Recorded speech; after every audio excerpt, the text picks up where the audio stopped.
So the next way to divide polynomials is called synthetic division.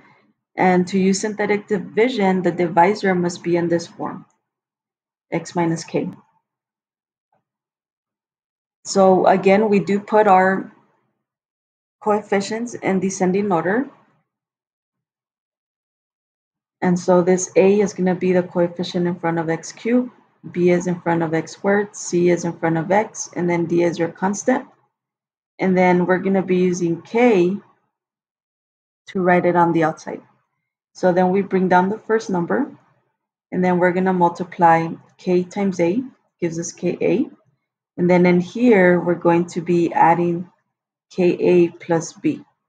And then we start the process again. K times all of this will go up here, and then we add, and then that goes down there. Yeah, so for example, first make sure that your divisor is in the form that we need. So notice we have an x, and then we have a plus, but we should have a negative. So this x plus 2, we can rewrite it as x minus negative 2. And so now it does look like the form that it should be. So that means that your k is negative 2. So we're going to have a negative 2 on the outside. And then the coefficients, we have a 3x cubed. So I'm going to use the coefficient of 3. Notice I don't have an x squared, so I need to use a 0 for that as a placeholder. And then we have 6 and 8. Okay, so this comes from 3x cubed plus 0x squared plus 6x plus 8. So we're using the coefficients to write them in here. So our first step is bring down the 3. And then we're going to multiply negative 2 times 3 is negative 6. Okay, so we multiply this. And then we put our answer in here. And then we add. So 0 plus negative 6 is negative 6. And we start the same process. Negative 2 times negative 6 is positive 12. Plus 6 will give me 18.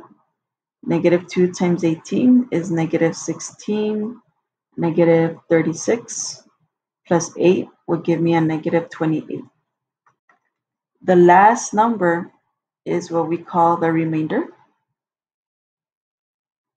And the numbers before that will make up our quotient with 1 less power from the original polynomial.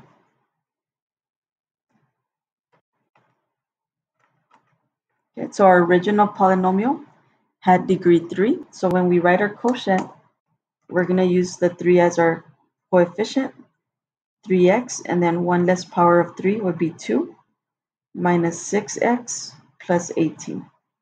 And so this is going to be our quotient.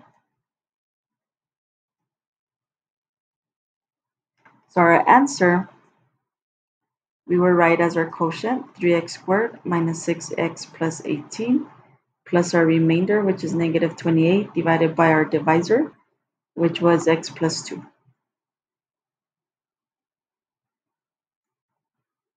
Okay. So the number that we use here, if you can think of it as you have x plus 2, so I use the opposite of what's here. So if it's a plus 2, then I use a negative 2. If you see a minus a number, then you use the positive. Let's try another example. So here we have this polynomial. So since I have a positive x plus a half, I'm going to use a negative a half. Again, we use negative a half because x plus a half can be written as x minus negative a half, and that's going to be your k. But so that you don't have to do this every time, it's really the opposite of what you see here, negative a half. My coefficients are 8, 16, negative 18, and negative 12. First step, bring down the 8. 8 times negative a half is negative 4, plus 16 gives me a 12. Negative a half times 12 is negative 6, plus negative 18 gives me negative 24, times negative a half is positive 12, and then I end up with 0. If you get a remainder of 0, remember that that's going to be a very good thing. So it makes us happy. Okay, so our quotient is 1 less power. So if we had x cubed, now we're going to have x squared plus 12x minus 24. So my answer is 8x squared plus 12x minus 24 plus the remainder of 0 divided by x plus a half. Since we got remainder of 0, then that helps us to find our zeros. So what I can do here is I can write my factor. So recall from the first example, if you get remainder of 0, that means that your divisor, x plus a half, is a 0. So to find the 0, we set it equal to 0 and solve for x. Okay. And then we can also use our quotient to find the other zeros. Okay. So once you have 1 0, remember we should have 3. Then we can use our quotient to find the remainder of the zeros. Our quotient is 8x squared plus 12x minus 24. You can try to factor. If it doesn't factor, then we can use the quadratic formula, which would be negative 12 plus or minus the square root of 12 squared minus 4 times a times c divided by 2 times 8.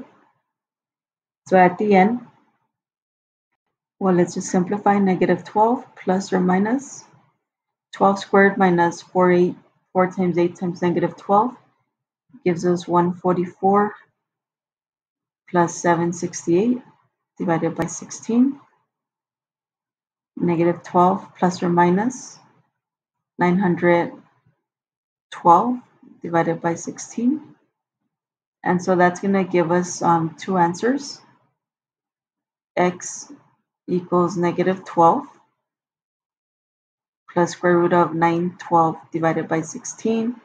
And x equals negative 12 minus the square root of 912 divided by 16. If we put these in our calculator, then we get two answers.